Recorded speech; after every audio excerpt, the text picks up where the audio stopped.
too, sampling it on the thumb so you can see it. People get weirded about their makeup and stuff. Get about my makeup, and then you have to almost pick collage right there, which takes time. Right. Because when I say here's before, after, they're like, I agree. But to stop and do pick collage, so I think I might even just do that. I mean, it's good on the eye, but that's a good thing. I've seen it, but I haven't seen it all the way. That's a good one. Any other good takeaways? Do it on yourself and like take a picture of it and post it on your Facebook page because most people are not used to seeing thumbs on your Facebook page. So That's a great idea. Stop the scroll for sure. That's good. That's a great idea. Writing down a couple things. Yes. Instead of going through like everything that's on our informational page, everything that's on the back page, everything that's in the magazine, like that you specifically just highlight one or two and kept on moving. I noticed that too. It's the very same thing. One of my mentors used to say, if it's not necessary to say it, it's necessary not to say it. Less is more. Picking out just a couple of things that strike you or you think will strike them.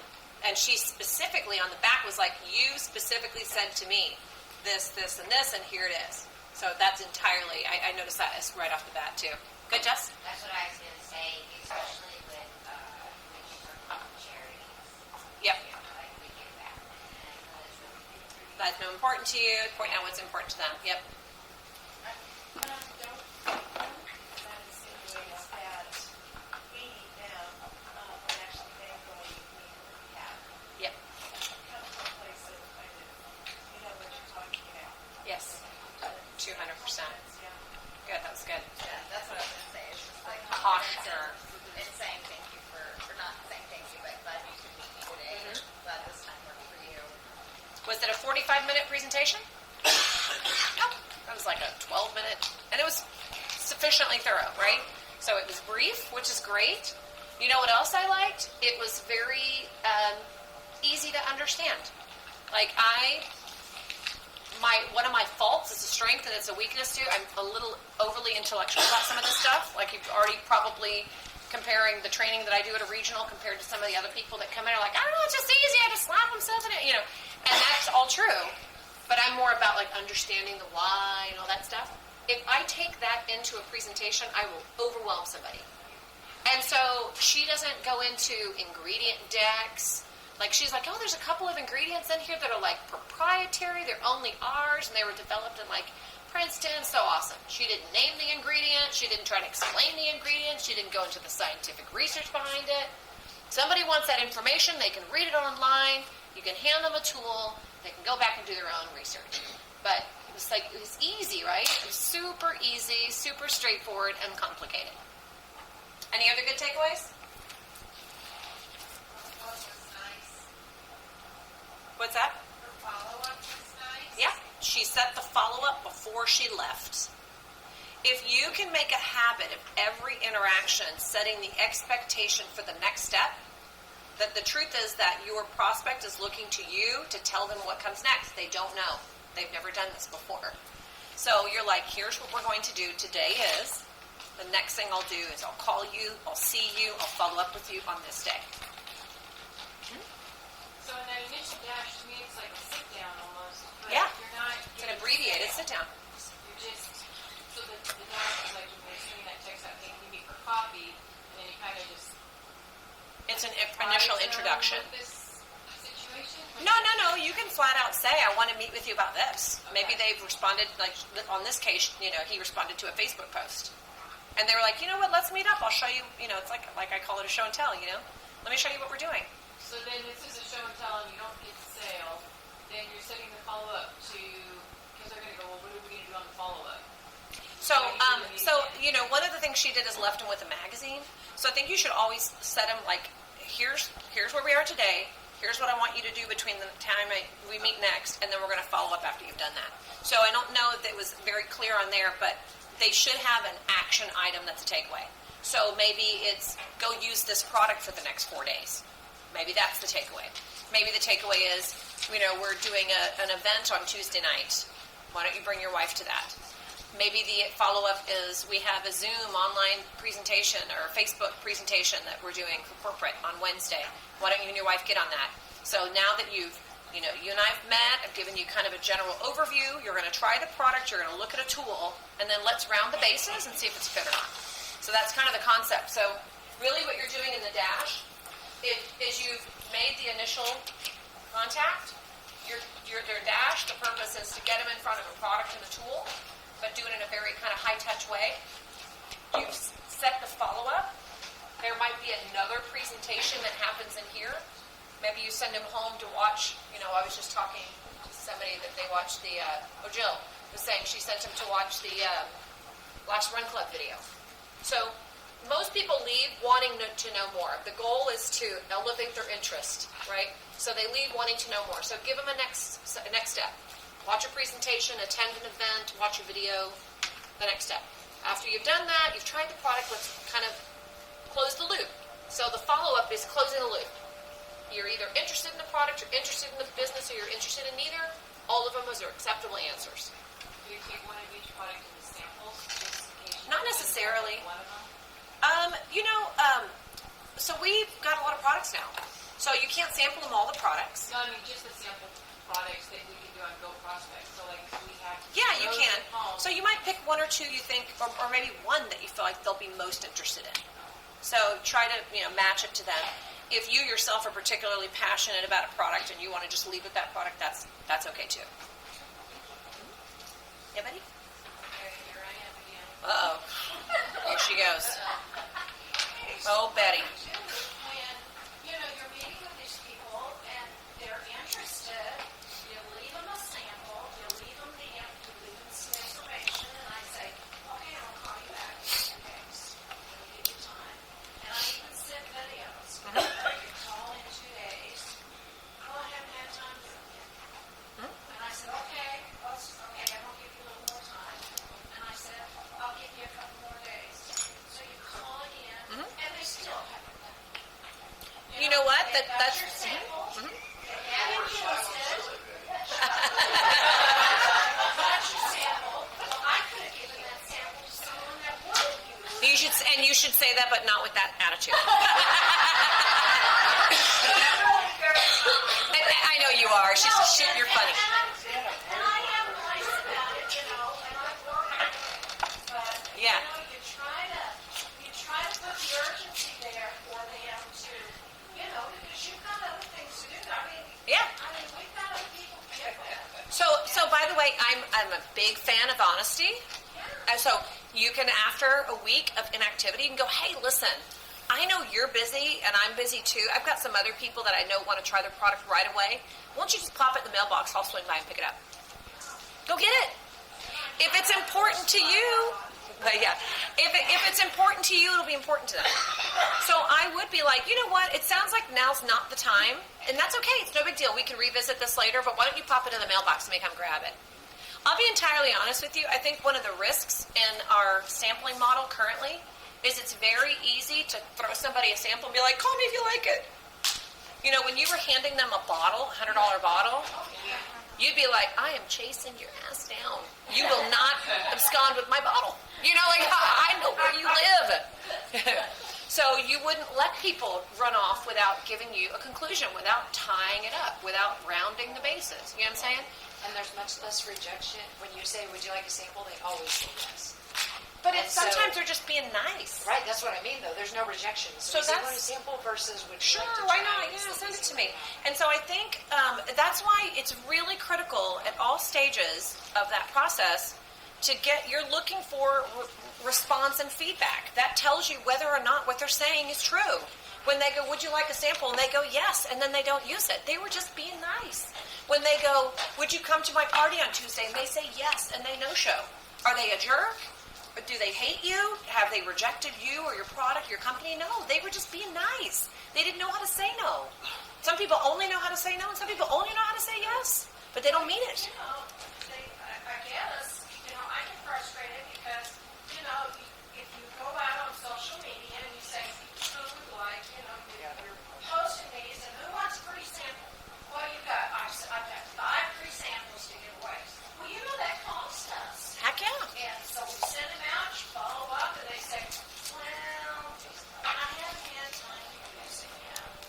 And it's like, well, Well, doesn't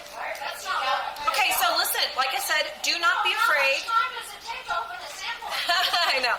Listen, do not be afraid. First of all, I love social media for growing your bucket of potential prospects. I think the risk is similar to the samples, which is it's easy to throw the net super duper wide and get some activity. You've done just enough to make yourself really frustrated, but not enough to get an outcome, right? Okay, so it's really okay when they go, awesome, let's hop on the phone real quick. I want to explain to you what I'm going to send.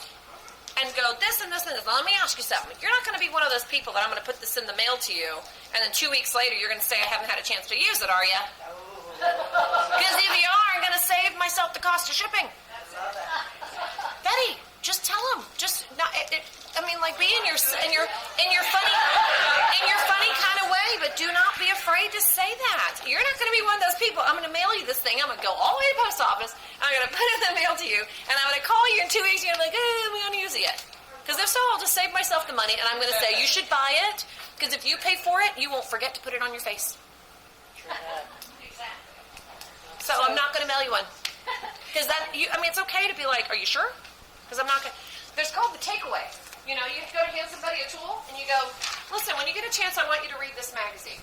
Now, if I give you this magazine, you're not going to just, leave it in the car, put it on the, coffee table and fail to look at it, are you? No, I'll read it, okay. When are you going to take some time to read it? Tonight? Well, when I'm going to bed tonight. Okay. Okay, so when you go to bed tonight, this is what I want you to read, page 10, page 12, page 15. Okay, great. There you go. Okay, so listen. I'm going to call you on Friday. This magazine cost me $5. I'm going to call you on Friday. I'm going to ask you what you liked in the magazine. If you do all that and they go, now you're freaking me out, I don't want your magazine, don't give it to them. But if they go, okay, I get the point. What you said is, this is important to me, and I want it to be important to you. And if it's not as important to you as it is to me, we should stop right here. It's okay to do that. You're sorting them out. It's very expensive to just go, I don't know, look at it. And throw tools and throw products at people who aren't interested. That's right. So, that's not the purpose of this business. On a dash, wouldn't it just be more logical to sample them right in front of you and send them home with another sample after you've already sampled them? It depends. So I'm still old school, like Miriam. And I think when somebody is using your product on an ongoing basis, there becomes this sort of unspoken obligation. So I'm still a fan of take this home for the next few days and use it while you're thinking about it. Okay. So if you can, and you're sampling them chews, send them enough for 3 to 4 days of taking the chews. Send them enough for 3 to 4 days of youth factor. Send them enough for a bottle that you're going to get back on Sunday. Of whatever product. Maybe it's the, cleanser and the night cream. And so I still think that can work because it puts this invisible, tie, and you kind of owe me something now. And it's the reality is nothing is free in life. Everything has a cost. And so there becomes this obligation to see it through. So it also gives you an excuse to get back together on Sunday. Go, you know what? Why don't I send this home with you? Since your wife wasn't here today, why don't the two of you guys use it for the next few days? Today's Tuesday. We're going to get together on Sunday. That'll give you a few nights to use it so you can experience the products. Is there anything wrong with that? So go ahead. So I always try to ask for the commitment when I give it to them. And same concept of what you said, having that tie or the palm or whatever. Say, okay, if I give this to you, you're saying she can use it, and I want to make sure that she can use it. Just mean it's going to be done in the next couple days. The other thing is I get the full bottle of Prolistic. And then I give them 2 days, and then if they don't, I haven't used it yet, this, that, and the other, which I just had a customer recently do that, or a prospect. And I said, okay, maybe now is not a good time. I use those exact words. And I said, I'll come pick it up tomorrow. And she said, I'm in Utah. Here's my Venmo. And she just paid me, so I'll just put it in now. Yep. I love taking a brand new product and saying, if you love it, go ahead and make you a customer, and this is yours to keep. And that's exactly what I did. So if you take brand new products, if they use it for a few days, they go, I don't want to give it back to you. Go, good, it's a brand new bottle. You cracked open the seal yourself, so you get to keep it.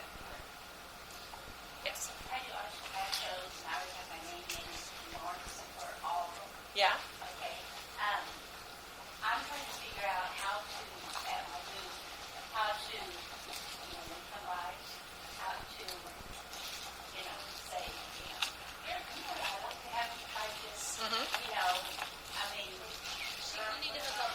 say, I think you should, you should talk to some people who do shows effectively, because there's probably other things besides even just sampling, some strategies that you can use to make to get. So she's Karen's your lady. Okay. Okay. We're supposed to do a role play. We're supposed to do a role play right now. Are y'all okay if we skip the role play? Yes. Okay. I'm like, hate to be a rebel, but I don't love role plays. It's not really how it happens for me. I'm horrible at role plays. But I think this is great dialogue. And, dash presentations can be done at any point, but the concept here is it becomes one of your initial contacts. It's, listen, I'm working on something I'm really excited about, or I started a new project, or I'm launching a new business. I'd love to connect with you. I think it'd be great for you. I don't know if you're going to like the products of business or both, but could you meet me for coffee on Tuesday? I think it's great, okay? And the name of the game is just enough to create some interest. Leave them with an action item so that there's something between now and the next time you do your follow-up. Presentation, an event, or sampling products. I love the idea of giving them something that you got to get back from them if they don't decide to keep it, because again, it becomes a tether. You won't forget, and they won't forget. So I love that. And in fact, I always see it like a clock starting. Like as soon as they have a product and they're going to have it for 2 days or 3 days or 5 days or 7 days, that's how long I have to get them around this cycle right here. So this is a proven system that works. So any other questions about dashes? No? Do you feel more confident to do more of them? Okay. So I really do challenge you. You're supposed to practice your dash, taking it before, using an eye serum demo, using the tear-off pads. I will make a very critical observation. Did you know that everything she said, she pointed? Did you notice that? Okay. Always have your tools in front of you. When you speak, you should point. Okay? So, one of the things I really like is our leadership is Jeff Olson. He's the founder, CEO, and founder of Live Happy. He's also the author of a book called The Neurium Rhythm, and he's like a US Today best-selling author. I read it. I literally just read it to you, but I read it like I said it myself. Okay, so point to the tools. Don't have to cover every single little baby box, and then just a quick little overview summary, easy peasy lemon squeezy, not going through every single gory detail. More is less. I'm sorry, less is more. So they only need to hear what they need to hear at this moment. Don't overdo it. One thing that both you and Vicki did was you guys both personalized it too. Sometimes people sit down with that and I hear them talking, they're reading it verbatim and they're not personalizing it. So like Vicki said, one of the things that John and I really liked was that it was in the direct selling news. And something else that John and I really, well, she wasn't saying John obviously, but she was personalizing Right. it. And I think that there's a big difference in it. Less insulting to someone's intelligence because you're basically saying you can't read this if you're reading it. And so when you personalize it and you're saying what attracted you, then it gives it more validation. And I think the risk you run if you do it, I think the people who are best at doing this say less are the brand new people because they're just so excited but they don't know that much. So you say only enough to gain their buy-in and the excitement, but that's it. But when you've been doing this a long time, those of us who've been here for a long time, we're like, oh, well, let me explain to you the history of the company and all these things that have happened, and it's like overkill. And all you need to remember is, how much did you know when you said yes? Virtually nothing at all. My eyes look better. Yeah. All I know is I slapped this stuff on and it worked, I didn't know the ingredients. I didn't know about the biotech companies and evolved. I didn't know about none of it. Okay. So. Are you going to talk more? I know you're going to talk more about the 3-way calls, but how you introduce that to them. How to introduce I've done the this third. forever, but it never feels organic to say. You're not the only one who That's says somebody on that. the phone. Okay, let's talk a little bit about third-party validation, 3-way calls. Anybody else have a hang-up on 3-way calls? Okay. So the first thing I want you to do, by the way, is if you don't have a bit of a Rolodex of some people you can use on a 3-way call, then you need to build yourself a little Rolodex. And it does not have to be somebody who's necessarily in your upline. Because maybe they're far away from you or you're not super connected to them. It's okay if you are, but it's okay if you're not. There might be some people here in this room that you're going to help each other. Okay. So first things first, just get yourself a Rolodex of people that you're going to work with. All right. Third-party validation, by the way, is how 99% of buying decisions are made today. You understand this, correct? Like if you're taking a trip to Florida and you're booking a hotel, you're probably going to go online and you're going to read the reviews of people who stayed there. Yes? Okay. Like I'm booking a trip right now. My sisters and my mom and I were going to Greece in September. And I spent, days and days and days trying to book where we're going to be staying when we're there.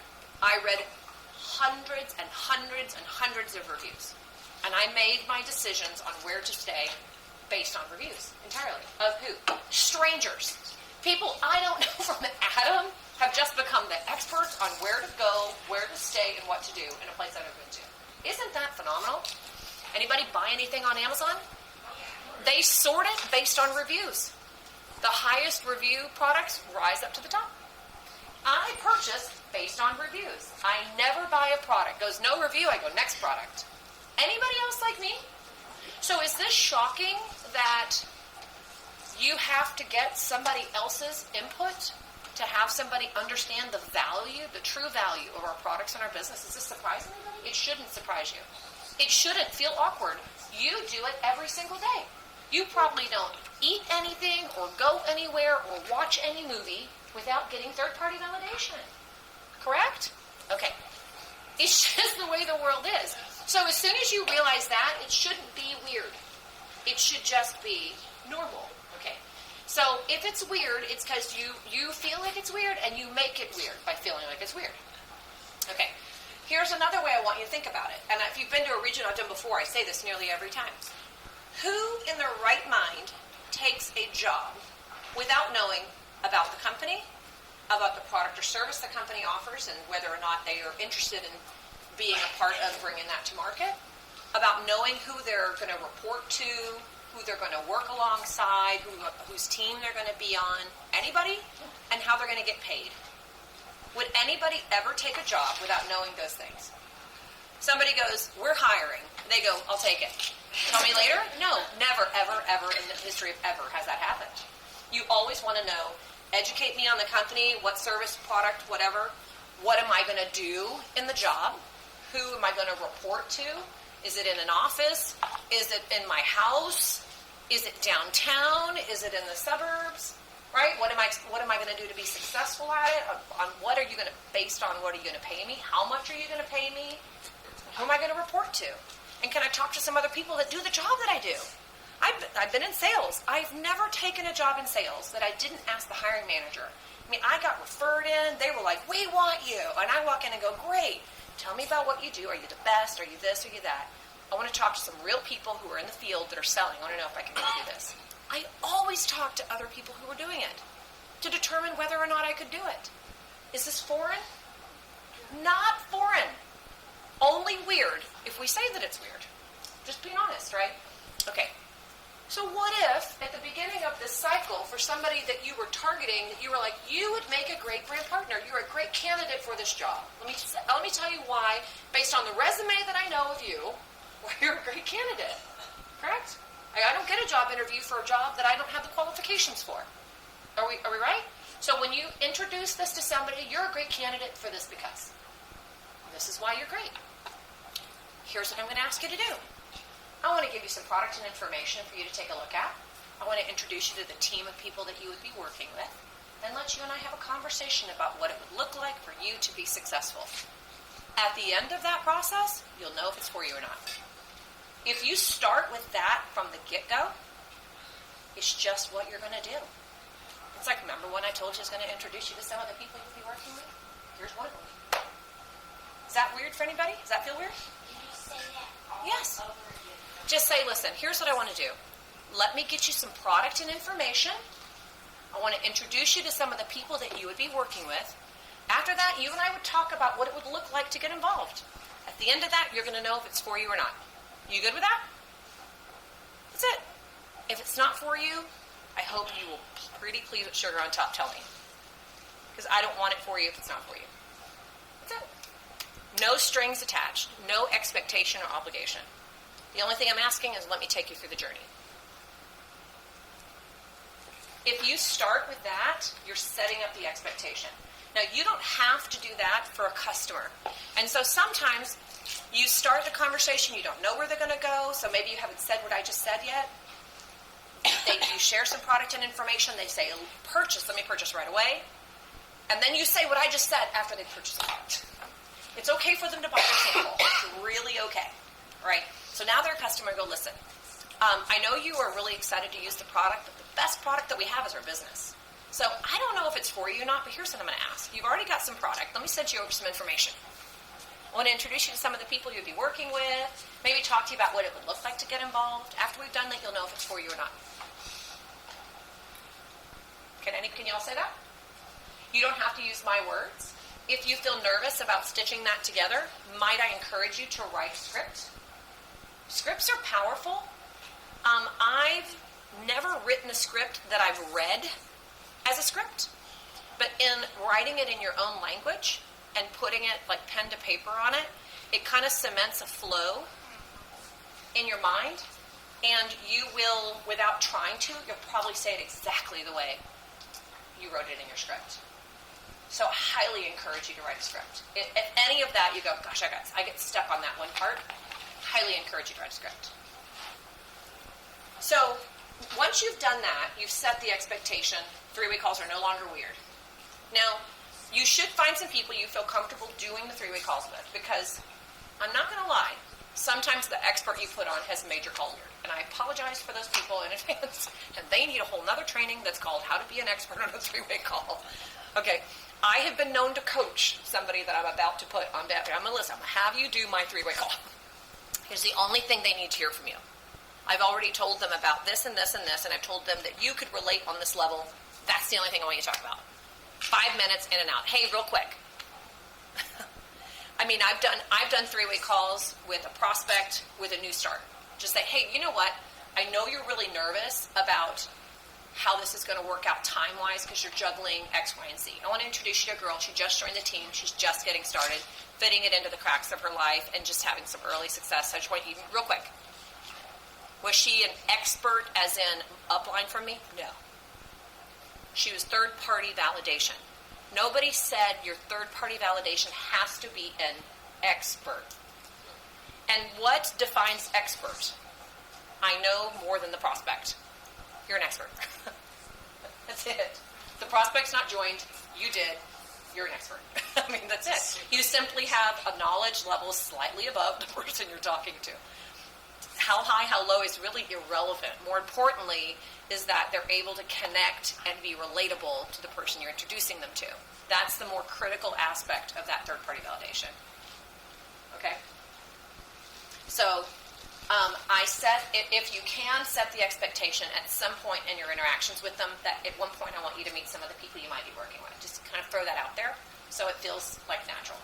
But even if you don't do that, okay, it would be no problem for me. Let's say I've met with Jill, I did a dash, I left her with some product, and she specifically said, my only concern is ABCD, okay? And when I go to follow up with Jill, I go, listen, I know you're going to start the product, I want to talk to you if you've used it a couple of days. It would be no problem for me to call Jill and go, hey, is this still a good time? It is. Hey, Jill, listen, you're only going to have that product for like 2 more days. And 4 days, you're just not going to know the full impact of what it can do for you. So if you'll hold on a second, hold on. Merge. I invited my friend Raylyn on the line. She's actually been using that product for like over a year. And as much as anything, I just wanted you to kind of hear about what other people's experiences are that have been using the product longer, because you're not going to know in 4 days what it can do, but she can talk about her experience with the product. And oh, by the way, she's done really phenomenal with our company too, and she's been a great help to me. So, Raylyn, let me introduce you to my friend Jill. Right? So, I've now told her why I'm bringing somebody on the phone. Or maybe Jill's major obligation or major objection is, I don't know if I have time for this. Well, what's great about this, Jill, is we really work this as a team. I know you talked about like time is your biggest concern. But what's great is that when you join our team, now we all work together to help grow your business. You know, like you're working it, but I'm also helping you. And one of the things that we do is literally bring in other people alongside you. So let's say you tomorrow go and sponsor a new brand partner. You don't have to hold their hand. We as a team will do it. So let me show you how we do that. I've actually invited my friend Raylyn to hop on the line. Raylyn is one of the people that would support you. Like when you are at work but you've just signed up your first customer or your first brand partner. She could actually help you bring that person on board and get them started. So literally, she now works for you. You're doing your day job, and she's helping work your business while you're your day job. So, Raylan, I wanted to introduce you to Jill. Not weird. Not weird at all. So the key is, in every stage, I'm always asking myself, what is the purpose? Like, why would you be a good candidate for this business? Just say that. Why are you putting them on a three-way call? Just say that. Like, if, you've been doing this a long time, you go, listen, you know that I've been doing this for years, and I don't want you to think you got to be doing this for years to be successful. So I want to get myself out of the way and introduce you to somebody who's just been doing it for a few months so you can hear how they've been doing it. Not weird. Just tell them exactly why. I don't want you to think you have to have all the knowledge and da-da-da-da-da. I'm going to show you what it would look like for you to introduce me to people by introducing you to somebody. Not weird, totally honest. Y'all getting the point of it? Okay. Do you feel better like you could do that? I think early on, I had one with someone I super respected. It was awful. And they blew it. I get it. They did it, and yeah, so that just sends this whole look, Fear factor. Look, so yeah. Yeah. Thank you. So, yeah, again, and maybe you get a partner that you go, let's agree to not be weird when we do calls for each other. Get with somebody that you feel like you can trust and kind of get an agreement on how that conversation's going to go. Thank you. Yeah, I appreciate your honesty. Any other questions? Is this kind of coming together? Feeling good? Feeling confident? Okay. All right, let's move on real quickly. Okay, so our next training is about what to do once you get a new brand partner, right? So whether they come on for the 2020 pack or they come on as a new brand partner, with a 500 or 1,000 pack, the name of the game is multiplying in our business. You want to make one person turn into 2, and 2 to 4, and 4 to 8, and 8 to 16, because you want to get duplication in your business, multiplication specifically. And so Anna Camp will talk to you about launching a new brand partner. Again, meet people where they are. So if you can get them early success with just 10% of the information that they need to launch, and then now that they're in positive activity, and activity will validate the decision, then you begin taking them on this journey of, training them as a brand partner. Okay, but just don't think that you have to do all the training first and then begin doing something. When somebody says yes, whether they came in for 20 or 1,000, they already know in their mind who the first 3 people are that are going to buy. They wouldn't otherwise join. Not for free. They won't join. If they can't fathom one soul who would buy one of these amazing products, they wouldn't have signed up, correct? So help them go ahead and get that validation in quickly, and in the process, bring them in as a brand partner, okay? So let's go ahead and do the next training.